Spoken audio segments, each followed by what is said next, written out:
Vous le savez déjà, l'un des personnages de Boruto qui m'attire le plus et qui m'intrigue le plus surtout, c'est Urashiki Otsutsuki, un personnage rempli de mystères, et aujourd'hui on va donc parler de lui, de son avenir dans la série, mais aussi de son pouvoir très mystérieux. Selon moi, Urashiki a un petit lien avec Kakashi. Ce n'est pas qu'il est born, ce n'est pas qu'il a connu Obito, mais bel et bien qu'il est un ninja, un shinobi, un dieu, un extraterrestre, qui peut copier ou plus ou moins s'approprier les capacités. Kakashi Hatake, le Rokudaime Hokage, est surtout connu comme étant le ninja copieur, le ninja au Sharingan, qui copiait les plus puissants jutsu et qui les réutilisait, qui se les appropriait pour gagner ses plus grands combats. Et Urashiki c'est presque pareil, il n'est pas un ninja copieur mais un ninja qui s'approprie et qui assimile lui-même la technique, le jutsu ou la capacité directement pour augmenter son pouvoir. Et c'est là qu'il devient hyper dangereux, c'est qu'en fait, il ne va pas faire comme Kakashi, juste copier la technique, mais il augmente considérablement sa puissance à chaque fois qu'il prend quelque chose avec cette petite canne à pêche en chakra rouge. Pour un premier exemple, il va d'abord attaquer Gaara dans l'un des trains direction Konoha, et il va prendre un peu de son chakra, et quelques épisodes après, il va réaffronter Gaara en utilisant du sable. Et son sable est beaucoup plus puissant que celui de Gaara. Alors que jusqu'à aujourd'hui, même les Otsutsuki, que ce soit Kaguya, que ce soit le côté Toneri, que ce soit le côté Momoshiki ou Kinshiki, personne n'a vraiment utilisé l'élément du sable comme Gaara. Et là, grâce à cette petite canne à pêche, il s'approprie ce jutsu qui est déjà assez rare et même très rare, et il va même le faire devenir plus puissant. Et c'est assez ouf. Hormis le père de Gaara durant la 4ème grande guerre shinobi, je ne pensais même pas revoir bientôt un shinobi utilisant le sable, et surtout un shinobi qui serait plus puissant que Gaara dans ce propre domaine. Et aujourd'hui c'est donc complètement chose faite, il a surpassé Gaara, il a pris sa technique, il se l'est approprié, alors qu'il ne pensait pas et qui n'était pas fait surtout pour l'utiliser. Et ça c'est bien une chose véridique selon moi. Pour bien avancer la théorie en une seule phrase, la canne à pêche de Urashiki Otsutsuki permet de s'approprier un jutsu, une capacité ou une technique. Il n'y a rien de sûr pour l'instant, d'ailleurs le personnage de Urashiki est très mystérieux, on ne sait quasiment rien de lui jusqu'à aujourd'hui, hormis que son seiyuu est hyper stylé car c'est aussi le seiyuu de Roronoa Zoro dans One Piece. Alors wow, on va dire niveau charisme, il est niveau 200. Nous savons également que Urashiki dispose du même Rinnegan que Sasuke, c'est-à-dire le Rinnegan plus le Sharingan, qui lui permet donc de voyager à travers les dimensions, et puis toutes les autres choses comme le Shinra Tensei, etc. C'est ça qui est assez ouf, c'est que déjà, le plus puissant Rinnegan jusqu'à aujourd'hui, c'est celui de Sasuke. Et Urashiki le dispose également, il l'obtient, il l'a, il l'utilise à la perfection. Et donc maintenant tu vas me demander, est-ce que Urashiki est vraiment puissant puisqu'il s'est quand même fait mettre à l'amende par le Kazekage et le Mizukage assez facilement entre guillemets. Sache une chose également et très rapidement, Urashiki est un personnage qu'on n'a pas vu se battre encore à 100% et il a fait des choses assez incroyables. Et je vais te donner la preuve à plusieurs moments. Déjà, Urashiki, c'est un mec qui se tape des barres à plusieurs reprises, qui a toujours le sourire, mais au bord des lèvres, il rigole tout le temps. Sa façon de marcher, de courir sur les oeufs, c'est un mec qui est très jovial, qui s'en fiche de tout. Et vraiment, on n'a pas vu jusqu'à aujourd'hui un Urashiki énervé, un Urashiki qui se donnait à fond. On n'a jamais vu un Urashiki qui déployait sa puissance à 100%, comme l'a fait Momoshiki et Kinshiki. Par exemple, ces deux-là ont quand même dû fusionner, du moins Momoshiki a dû assimiler Kinshiki pour devenir Gatai Momoshiki et augmenter sa puissance de façon considérable. Mais par contre, Urashiki, selon moi, c'est le plus puissant parmi les trois.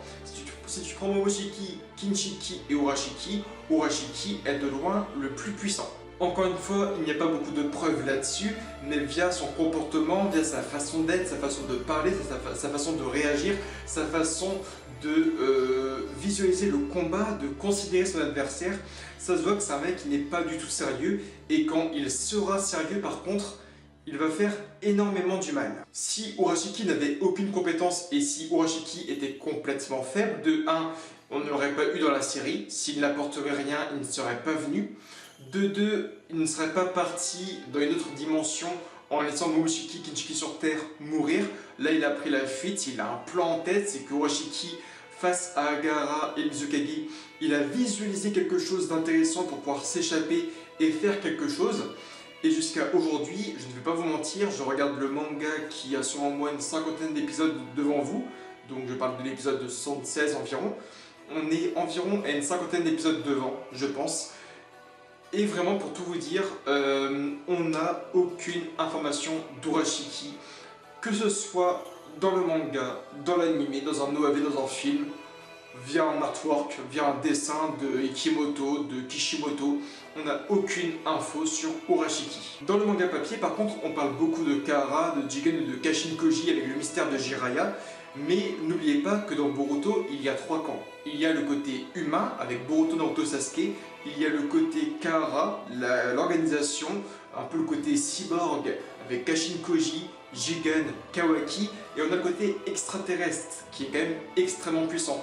Même si on a vaincu Kaguya, même si maintenant Toneri il est scellé sur la lune avec à cause d'Urashiki en plus, et que Momoshiki et Kinjiki sont morts, n'oubliez pas qu'à plusieurs reprises on nous a dit qu'il existait beaucoup d'autres Otsutsuki, et ça ne m'étonnerait même pas qu'Urashiki prépare une sorte de petite armée là-haut. J'entends par là que ça ne m'étonnerait même pas un jour que le ciel s'ouvre en deux, qu'une dimension s'ouvre, qu'il y ait Urashiki qui sorte du ciel avec une petite armée d'Otsutsuki ayant quasiment toutes et tous sa puissance. Ce serait quand même hyper stylé. Imagine, tu as Konoha, on a le côté humain contre le côté cyborg avec Kaara, la grosse guerre entre les deux clans, et là tu as le côté Otsutsuki qui débarque par le ciel.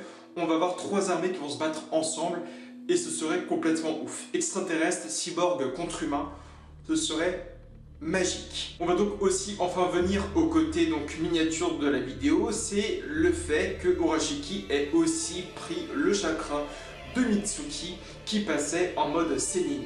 Le mode Sennin de Mitsuki est l'un des plus puissants selon moi actuellement. Il a une puissance brute, une vitesse, une capacité et une force physique incroyable. Et je pense que son mode Sennin est le plus puissant, et lorsqu'il l'active, Urashiki trouve ce mode et ce pouvoir assez dangereux. Il va planter sa canne à pêche et retirer ce pouvoir. Et depuis, on n'a pas vu Mitsuki en reparler à nouveau, on ne l'a pas vu le réutiliser, donc je pense qu'il a effectivement encore son pouvoir, mais je pense qu'Urashiki s'est aussi approprié son mode Sennin. Si c'est le cas, ça devient juste hyper dangereux, puisque là, Urashiki déjà c'est un Otsutsuki de base hyper puissant, ça veut dire qu'avant de s'approprier le pouvoir de Gaara et le pouvoir de Mitsuki, il a quand même installé une quenelle incroyable à Toneri. Toneri, c'est quand même le méchant de Naruto The Last, un méchant qui a un pouvoir extraordinaire, le côté Tensengan. C'est quand même incroyable. La capacité avec laquelle il a mis KO Toneri, il a scellé, il a mis KO, il a...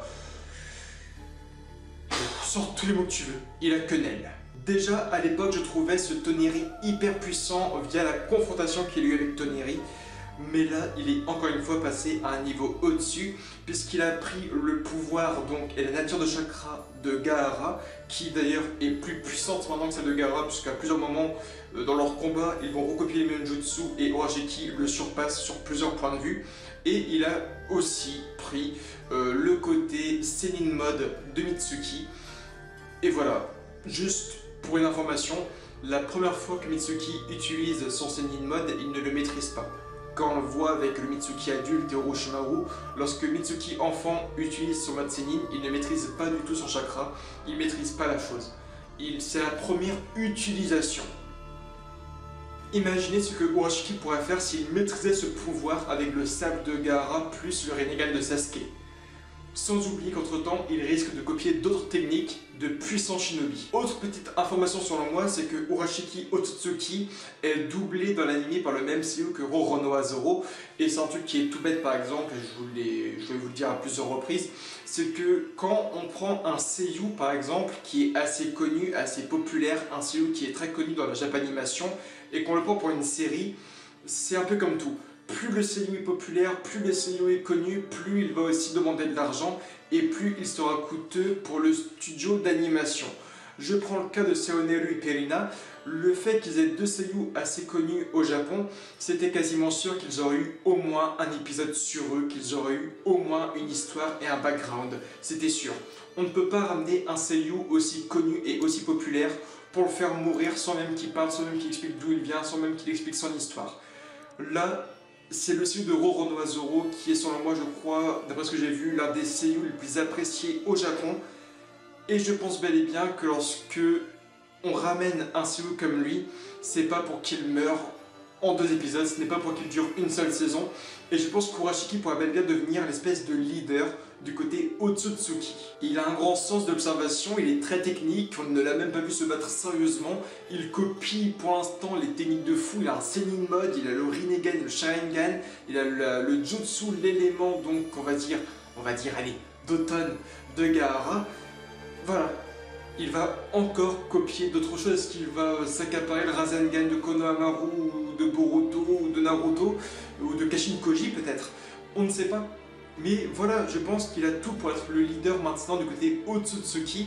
Donc on aura sûrement le côté Naruto, leader des humains, le côté Jigen, leader donc du côté Kara Cyborg, et le côté Urashiki, leader des extraterrestres et des dieux.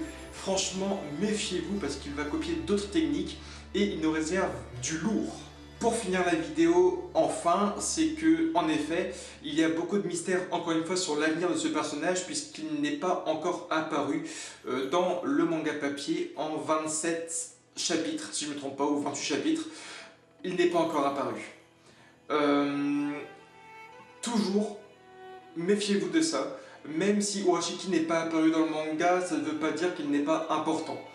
Pour information, que ce soit Denki, Iwabe, Shikada et Inojin Shosho sont pas encore apparus dans le manga papier jusqu'à aujourd'hui. Sumire, elle est apparue sur 2 pages je crois, mais le manga papier est énormément focalisé sur Kawaki, Kara, Boruto, Naruto, Sasuke rapidement. Mais effectivement, pendant l'arc donc de Momoshiki Kinshiki dans le manga papier, il n'était pas non plus présent. Urashiki n'est apparu dans aucun élément, il n'est pas apparu. Mais je pense que l'anime ne fait pas des mauvais choix.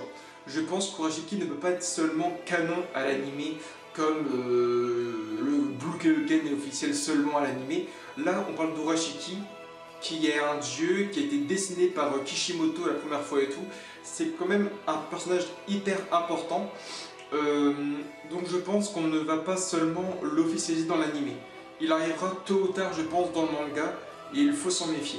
Pour information, le manga et l'anime sont aussi complètement différents sur plusieurs abords. C'est que par exemple dans l'anime récemment, via le laboratoire d'Orochimaru, Naruto et Sarada ont appris déjà que Orochimaru était déjà le père de Mitsuki et qu'en plus c'était pas vraiment un enfant, c'était juste une expérience, une expérimentation, une sorte de cyborg si on peut l'appeler, du moins un cobaye d'Orochimaru.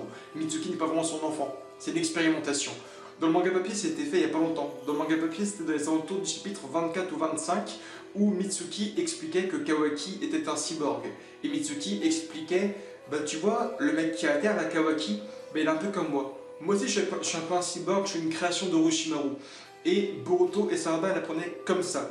Donc, dans plusieurs éléments, le manga papier et l'anime sont complètement différents. Et ce sera pareil, je pense, pour l'avenir d'Urashiki dans le manga et dans l'anime. 2 histoires et 2 backgrounds différents. En tout cas, like, commente, abonne-toi Facebook, Twitter, Instagram et Snapchat. Et je te dis à très bientôt donc pour de nouvelles vidéos donc sur Boruto, plein de théories, beaucoup de questionnements. Je te dis à bientôt et Jana.